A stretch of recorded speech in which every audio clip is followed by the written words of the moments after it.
नाही, हा प्रश्न खूप जटिल झालेला आहे आणि सर्वप्रथम मी क्लिअर करतो. सरळ सरळ ओबीसीमध्ये टाकायला माझा विरोध आहे. म्हणजे उद्या तुम्ही सगळ्या मराठ्यांना कुणबी करून जर ओबीसीमध्ये टाकलं तर 19% त्याला माझा विरोध राहील.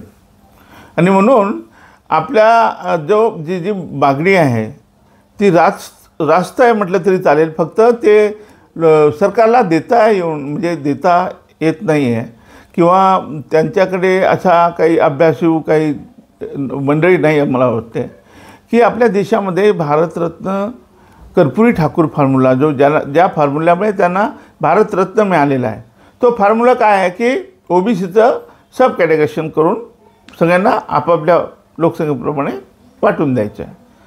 वसंतराव नाईकांनी तेच केलं होतं. ओबीसीमधून त्यांना भटक्या मुक्तांना वेगळं दिलं होतं. त्यानंतर शरद पवार साहेबांनी तेच केलं. धनगरांना वेगळं दिलं, वंजारांना वेगळं दिलं. तसंच कुणबी मराठ्याला वेगळं द्या ना तुम्ही, प्रश्नच मिटतो. कोणी कोणाचा धक्का लागत नाही. आणि हे देत असताना आपल्याकडे जे 32% आपण ओबीसीला आरक्षण दिले आहे ते आपण 38%मध्ये 6% वाढवायचं आहे तुम्हाला. कारण 6% वाढवा तुम्ही, हा प्रश्न एका दिवसात मिटतो. आणि तेच मी सांगतो. आणि कारण मान्य मोदी साहेबांनी 2017 साली एक आयोग नेमला आहे, जस्टिस रोहिणी आयोग. त्याचा जिओ तरी बघा तुम्ही.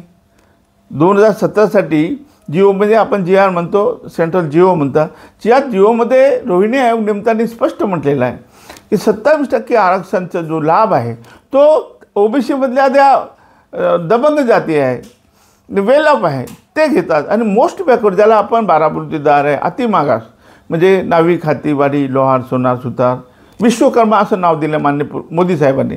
त्यांना वेगळं आरक्षण द्या ना तुम्ही त्या 19%मधून. आणि नंतर कुणबी मराठ्याला एक करून त्यांना वेगळं आरक्षण द्या. हा प्रश्न अशा पद्धतीने मिटू शकतो.